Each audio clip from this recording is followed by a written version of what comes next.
Hi students, welcome back to RSP. Thanks for stopping by Rohan Sir Physics. Today we are starting a topic. That topic is a magnetic dipole moment of an electron revolving around a nucleus. कि कोई भी हमारे पास एक electron है और वो किसी nucleus के अराउंड रिवॉल्व कर रहा है तो उसका मैग्नेटिक डाइपोल मूवमेंट क्या होगा। पहले हम बात कर लेते हैं आज की सिचुएशन के बारे में। मैं उम्मीद करता हूँ कि आप बहुत अच्छे होंगे, सेफ होंगे, क्योंकि आप जानते हो कि किस तरीके की सिचुएशन आज चली हुई है इस कोविड-19 पैंडमिक की वजह से। तो जितना हो सके कम घर से बाहर निकलें, घर पर ही रहें, सेफ रहें। ओके, तो आई होप कि आप मेरे इन बातों को फॉलो अप करोगे। ठीक है, तो आज हम अपना लेक्चर स्टार्ट करते हैं कि कोई भी एक इलेक्ट्रॉन होगा और वो किसी एक न्यूक्लियस के चारों तरफ यदि रिवॉल्व कर रहा है तो उसका मैग्नेटिक डाइपोल मूवमेंट क्या होगा और उसकी डायरेक्शन क्या होने वाली है, ये हम इस लेक्चर वीडियो के अंदर देखने वाले हैं। ओके, अब हम अपना लेक्चर स्टार्ट करते हैं कि हमें निकालना क्या है। पहले तो हम वो देख लेते हैं। हमें निकालना है मैग्नेटिक डाइपोल मूवमेंट, जिसको हम रिप्रेजेंट करते थे कैपिटल एम से। That is magnetic dipole movement of an electron around any nucleus. और ये जो इलेक्ट्रॉन होगा वो रिवॉल्व कर रहा होगा। ठीक है, क्योंकि हमें पता है ऑर्बिट्स के अंदर, न्यूक्लियस के चारों तरफ ऑर्बिट्स के अंदर इलेक्ट्रॉन्स रिवॉल्व करते हैं, तो हमें उसका मैग्नेटिक डाइपोल मूवमेंट यहाँ से फाइंड आउट करना है। ये हमारा आज का लेक्चर है। ठीक है, तो हम यहाँ से सपोज करते हैं। हमने जैसे सपोज किया कि हमारे पास कोई एक हाइड्रोजन एटम है। ठीक है, that is hydrogen like atom. अब हमें पता है कि हाइड्रोजन एटम है तो उसके अंदर ऑर्बिट के अंदर एक ही इलेक्ट्रॉन रिवॉल्व कर रहा होगा न्यूक्लियस के चारों तरफ। तो हमने यहाँ से उसका पहले न्यूक्लियस ड्रॉ किया। This is a nucleus, this is nucleus and one electron is revolving around the nucleus in orbit. इस तरीके से मैंने ये ड्रॉ किया। दिस इज द ऑर्बिट जिसके अंदर वो इलेक्ट्रॉन रिवॉल्व कर रहा होगा। मान लो इस पॉइंट पर है इलेक्ट्रॉन, तो इस डायरेक्शन में रिवॉल्व करेगा। उसकी वेलोसिटी की डायरेक्शन ये होगी। यदि इस पॉइंट पर है तो उसकी वेलोसिटी की डायरेक्शन ये होगी। यदि इस पॉइंट पर है तो उसकी वेलोसिटी की डायरेक्शन ये होगी।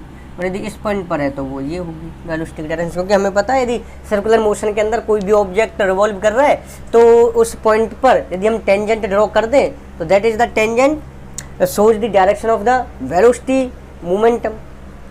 क्लियर हो गया पॉइंट। यहाँ से हमने माना कि इस इलेक्ट्रॉन की जो वेलोसिटी है दैट इज v और इसका जो मास है that is m and linear momentum क्या हो जाएगा, that is m into v, that is the linear momentum for this electron around this nucleus. Okay, अब हमें यहाँ से मैग्नेटिक डाइपोल मूवमेंट निकालना है। अब देखो मैग्नेटिक डाइपोल मूवमेंट क्या होता है कि m equal to I into A. तो हमारे पास पहले करंट हो, एरिया हो, हम उसका मल्टीप्लिकेशन कर देंगे और हमारे पास क्या निकल कर आ जाएगा, that is the magnetic dipole movement. तो यहाँ से हम करंट और एरिया तो चलो निकाल लेंगे सीधा सीधा पाई आर स्क्वायर, कि यदि इसकी रेडियस कितनी है that is small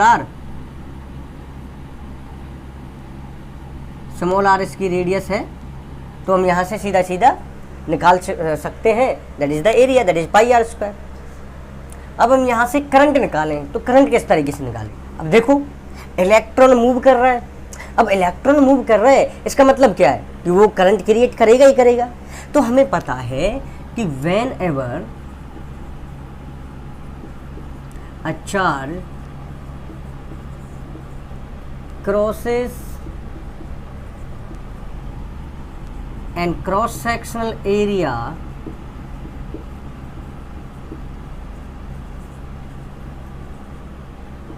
in given time, that property is called current.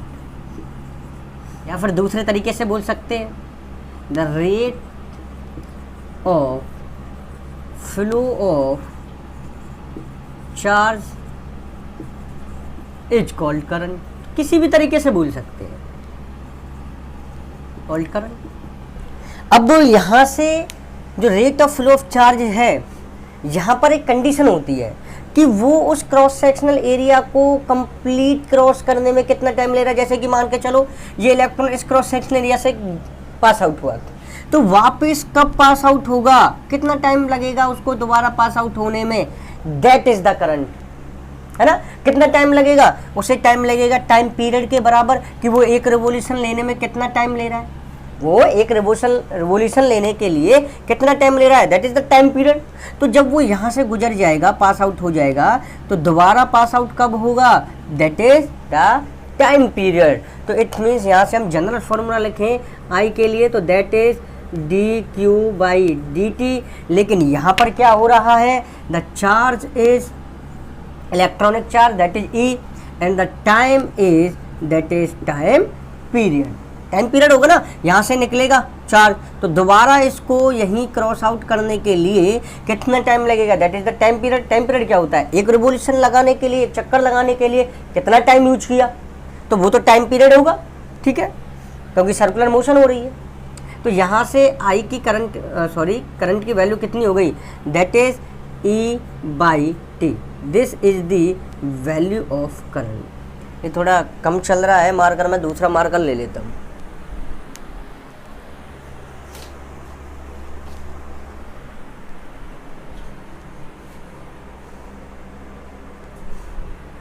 Okay, आपको समझ में आ गया होगा कि करंट की वैल्यू हमने यहाँ किस तरीके से निकाली है, that is E by T. Okay, अब तो आपको क्लियर दिखाई दे रहा होगा।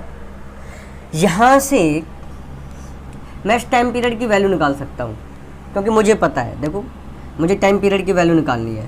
टाइम होता क्या है, हमारे पास एक फॉर्मूला होता है, velocity is equal to distance over time. Cross multiplication करते हैं तो यहाँ से निकलता है time is equal to distance over velocity, ये निकलता है। हमने चार्ज इस इलेक्ट्रॉन की वेलोसिटी पहले से ही स्मॉल v मान रखी थी, तो टाइम पीरियड क्या हो जाएगा, the total distance travelled by that electron divide by the velocity of that electron, ये हो जाएगी यहाँ से टाइम पीरियड। निकालोगे टोटल डिस्टेंस कितनी कवर कर रहा है, स्मॉल आर यदि उसकी रेडियस है, तो इसका मतलब क्या हो गया, that is 2 pi multiply by radius, that is 2 pi r. Okay, and the velocity is v, so the value of time period is 2 pi r divide by v। अब इस टाइम पीरियड की वैल्यू को मैं equation number 1 के अंदर put कर सकता हूँ, then you can write put equation second in equation 1। तो यहाँ से करंट की वैल्यू हो जाएगी I is equal to e divide by 2 pi r divide by v। यहाँ से सॉल्व करोगे तो v ऊपर चला जाएगा, that is e multiply by v divide by 2 pi r, that is the value of current. इसको मैंने क्वेश्चन नंबर 3 मान लिया। Okay, after then I value मैंने निकाल चुका हूँ। अब मेरे पास मैग्नेटिक मूवमेंट निकालने के लिए बस एरिया की वैल्यू और चाहिए, तो यहाँ से मैंने को m is equal to I into A निकाल सकता हूँ। आई की वैल्यू मैं निकाल चुका हूँ, ए की वैल्यू मुझे पता है क्योंकि ये सर्कुलर पाथ है। It means the area will be pi into r square, means pi into radius का square, and radius is r. So यहाँ से एरिया पाई आर स्क्वायर हो जाएगा। तो यहाँ से मैग्नीट्यूड निकलेगा मैग्नेटिक मूवमेंट का, आई की वैल्यू ये रही E V divide by 2 pi r multiply by pi r square. Pi से पाई कैंसिल हो जाएगा और एक आर से स्क्वायर कैंसिल हो जाएगा। Then the magnitude of the movement is e v r over 2। This is the magnetic movement and this is the magnitude of the magnetic dipole movement for this electron. ठीक है, यहाँ से हमने निकाल लिया। लेकिन बुक्स वगैरह के अंदर यहाँ पर अभी कहानी ख़त्म होती नहीं है, इसके बाद की भी कहानी है। अब वो बाद की कहानी क्या है उसको भी हमें समझना है, लेकिन उससे पहले हमने जो मैग्नीट्यूड निकाला है मैग्नेटिक डाइपोल मूवमेंट का, डायरेक्शन और निकाल लेते हैं। अब देखो डायरेक्शन मैग्नेटिक मूवमेंट का किस तरीके से निकालते हैं। हम यूज करते हैं right hand thumb rule, 4 fingers का यूज करते हैं। किसके लिए, कि हम करंट की जो डायरेक्शन है उसमें 4 फिंगर्स को रख देते हैं और जिधर थंब रिप्रेजेंट हो रहा है, जिधर थंब पॉइंट आउट करता है, उस डायरेक्शन को हम किसकी डायरेक्शन मान लेते हैं, this is the direction of the magnetic movement. तो यहाँ से इलेक्ट्रॉन चल रहा है that is anti clockwise, it means what, the current will be in clockwise direction. तो करंट किस तरीके से चलेगा, इस तरीके से, ठीक है। This is the direction of current, क्योंकि जो इलेक्ट्रॉन है वो एंटी क्लॉकवाइज डायरेक्शन में चल रहा है। हमें पता है कि इलेक्ट्रॉन और करंट की डायरेक्शन हमेशा अपोजिट होती है एक दूसरे से, हमेशा always opposite to each other. Okay, तो यहाँ से मैंने करंट की डायरेक्शन में देखो नीचे की तरफ ऐसे आ रहा है ना, ऐसे, तो नीचे की तरफ आ रहा है, नीचे की तरफ, ऐसा तो जा ही नहीं रहा ऊपर, तो क्योंकि ये डायरेक्शन तो कैसी है, this is the direction of electron, electron के चलने की, और दिस इज द डायरेक्शन, कैसी direction, that is the anti clockwise direction. Okay, तो मैंने यहाँ पर क्लॉकवाइज डायरेक्शन ये हो गई जिससे में करंट फ्लो कर रहा है। थंब कहाँ जा रहा है, inward, perpendicular to this plane, and inward अंदर की तरफ जा रहा है और परपेंडिकुलर टू दिस प्लेन जा रहा है। इट मीन्स जो यहाँ पर मैग्नेटिक मूवमेंट की डायरेक्शन होगी that is inward and perpendicular to this plane. जो ये जो बोल्ड है उसके inside and perpendicular to this plane. तो this is the direction which is inside and perpendicular to this plane is the direction of the magnetic dipole movement. Okay, हमने यहाँ से निकाल लिया।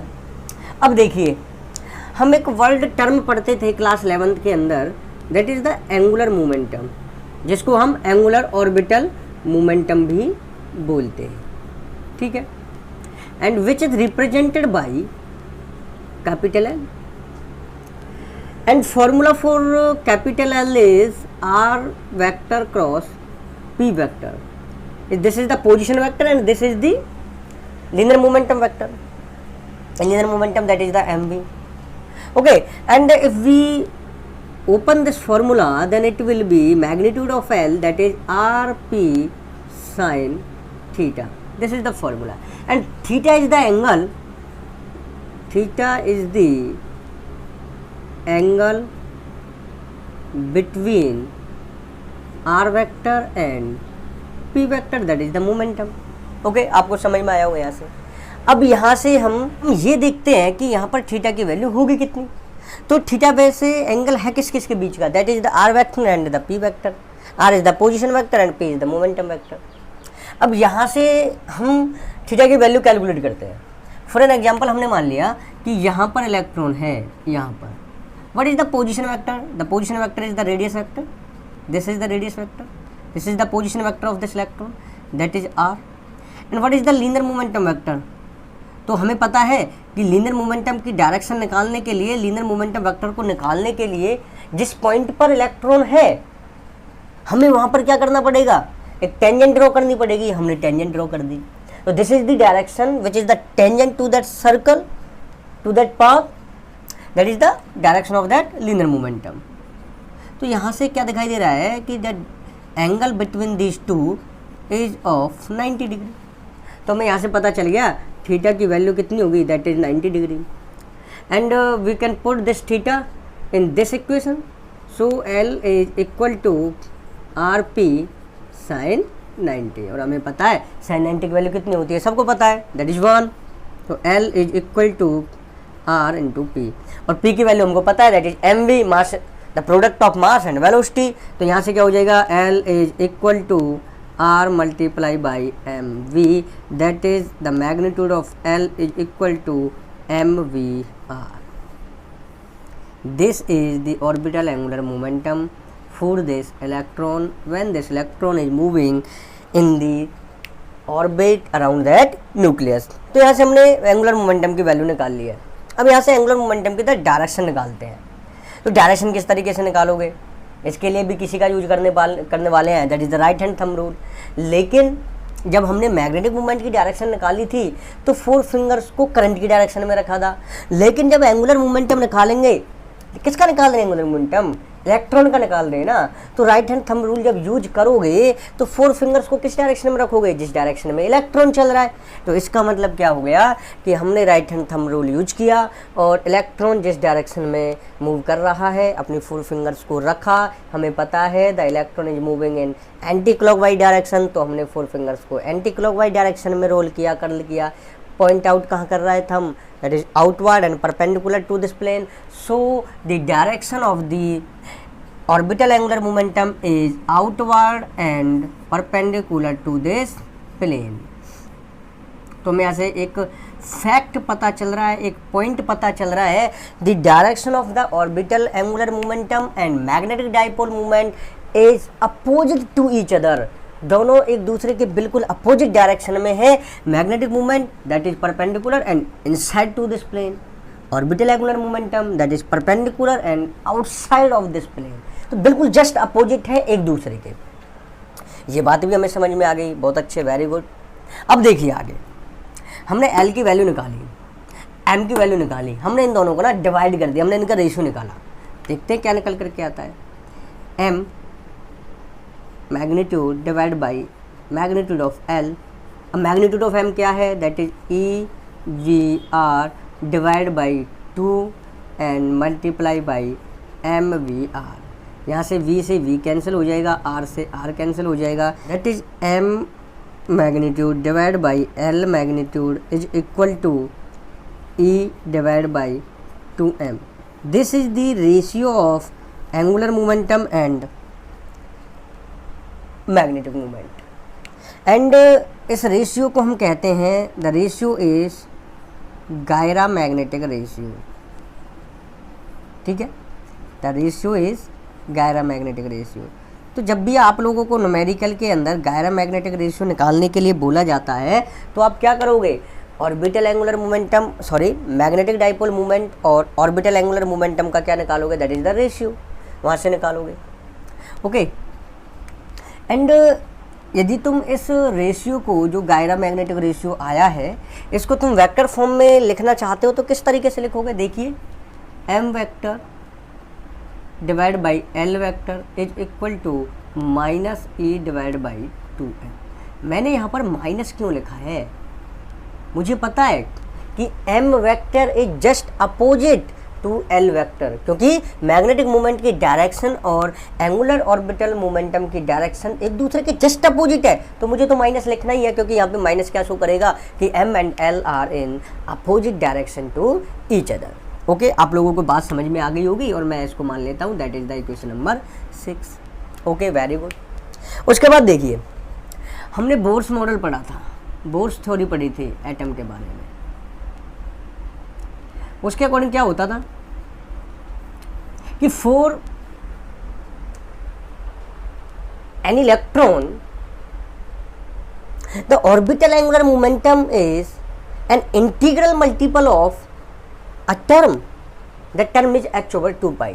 क्या पढ़ते थे, L is equal to NH over 2 pi, that is the angular momentum is an integral multiple of a term, that term is h over 2 pi. जहाँ पर h क्या होता था, that is Planck's constant. 2 pi is the numerical constant and n is 1 2 3 4 5। ठीक है, if we use n is equal to 1 it means the cell is K cell, if we are using 2 that is L cell, if we are using 3 that is M cell, if we are using 4 that is N cell। तो इस तरीके से हम n की value को change भी कर सकते थे कि यदि हमें K सेल में इलेक्ट्रॉन है उसके लिए निकालना है that it will be n is equal to 1, यदि वो L सेल है then n is 2, M shell है that is n is 3, 4 shell है that is n is equal to n shell है that is n is equal to 4, small n is equal to 4। तो इस तरीके से हम angular momentum निकालते थे किसी भी इलेक्ट्रॉन के लिए कि वो किस सेल के अंदर रिवॉल्व कर रहा है। ठीक है, तो यहाँ से मैंने इसको मान लिया कि that is the equation number 7। अब यहाँ से देखिए कि मैं जो ये इक्वेशन है that is the equation number, इसको मैं मान लेता हूँ दैट इज ए। ये इक्वेशन नंबर ए है, इसके अंदर मैं L की वैल्यू नहीं रख सकता, L की वैल्यू रख सकता हूँ। तो यहाँ से मैंने ना L की वैल्यू रखी that is M magnitude divide by L magnitude, और L का मैग्नीट्यूड कितना है that is NH over 2 pi is equal to E by 2M। तो यहाँ से मैंने निकाला capital M is equal to NH E divide by 2 pi, नहीं 2 पाई जाएगा, सही है, ये क्रॉस मल्टीप्लिकेशन से जाएगा ना, क्रॉस मल्टीप्लिकेशन करोगे तो M is equal to NHE और 2 पाई नीचे आएगा that is multiply by 2 pi M। तो इसको सॉल्व करोगे तो ये आएगा EH divided by 4 pi m. This is the value of the magnetic dipole moment for that electron, किसी भी electron, sorry hydrogen like atom. लेकिन उस हाइड्रोजन लाइक एटम के लिए हमें n की वैल्यू कितनी रखनी पड़ेगी, दैट इज 1, क्योंकि ये इलेक्ट्रॉन सिंगल इलेक्ट्रॉन है और ये k सेल के अंदर ही होगा, क्योंकि this is the hydrogen like atom. Clear हो गया पॉइंट? तो यहाँ से this is the magnetic movement, magnetic dipole movement for any electron, for any atom का इलेक्ट्रॉन, किसी भी एटम का इलेक्ट्रॉन है, किसी भी सेल के अंदर है, बस जस्ट n की वैल्यू को चेंज करते रहो। तो this is the value of the magnetic dipole movement, जिसे हम कैलकुलेट करना चाहते थे ना, magnetic dipole movement of an electron around any nucleus. तो this is the magnitude of that magnetic dipole movement. इसको इक्वेशन में मान लेता हूं, that is the equation number 7। And यहाँ से यदि मैं हाइड्रोजन एटम की बात करूं तो इसका मतलब that is in k shell, कि इलेक्ट्रॉन जो होगा वो k सेल के अंदर होगा। It means n is equal to 1 for hydrogen atom. Clear? Then we can put n is equal to 1 in equation number 7. तो यहाँ से आएगा m is equal to EH over 4 pi m. The E is electronic charge, H is Planck's constant, 4 is the numerical constant, pi is numerical constant, m is that mass of the electron. इस ratio को बोलते हैं हम, sorry इस value को बोलते हैं हम, that is bourse magneton. Bourse magneton, bourse magneton क्या मतलब हुआ इसका, कि जब हमने n इज इक्वल टू 1 के लिए मैग्नेटिक मोमेंट की वैल्यू निकाली, that value is called the bourse magneton. It means if we are calculating for hydrogen atom and if we are calculating for the k cell, that is the n is equal to 1, that value of that magnetic moment, magnetic dipole moment is called Bohr's magneton। और इसकी value भी हम यहाँ से calculate कर सकते हैं, क्योंकि हमें पता है E is equal to 1.6 into 10 to the power minus 19 coulomb charge, H is equal to 6.26 into 10 to the power minus 34 joule second, that is the Planck's constant value, and the mass of the electron is 9.1 into 10 to the power minus 31 kg।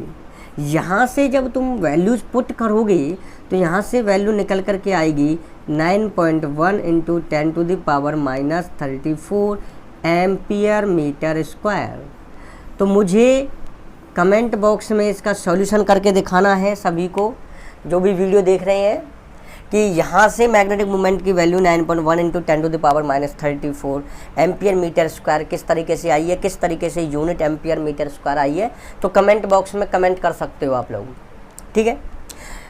तो यहाँ से हमने पढ़ा कि magnetic dipole movement of an electron around any nucleus वो ये होता है। और यदि हम बोर्स मैग्नेटॉन की बात करें, that is for n is equal to 1, that is means k shell, that is means for hydrogen atom, means if we are calculating for hydrogen atom then n is equal to 1, that is the k shell. तो हम यहाँ से calculate कर करके निकालते हैं value, that is n 9.1 into 10 to the power minus, sorry ये 34 नहीं है, that is the 24, that is 24, that is m is equal to 9.1 into 10 to the power minus 24 ampere metre square. So this is the class for today's lecture, ये आज के lecture की class थी। तो जल्दी ही मिलते हैं नेक्स्ट लेक्चर वीडियो के साथ, जिसमें हम पढ़ने वाले हैं कि what is the moving coil galvanometer. Moving coil galvanometer होता क्या है, मूविंग कॉइल गैल्वेनोमीटर चलता कैसे है, मूविंग कॉइल गैल्वेनोमीटर में करंट किस तरीके से मेजर होता है, मूविंग कॉइल गैल्वेनोमीटर को एमीटर में किस तरीके से कन्वर्ट करते हैं, मूविंग कॉइल गैल्वेनोमीटर को वोल्टमीटर में किस तरीके से कन्वर्ट करते हैं। तो इन सब कंसेप्ट्स के बारे में हम नेक्स्ट लेक्चर वीडियो के अंदर पढ़ने वाले हैं। ओके, तो जैसा कि मैंने क्लास के शुरुआत में ही बताया था कि सुरक्षित रहें, घर पे रहें, जितना कम हो सके घर से बाहर निकलें, क्योंकि आपकी लाइफ बहुत इम्पोर्टेंट है। क्लियर है? तो be safe, be at home. Okay, thanks.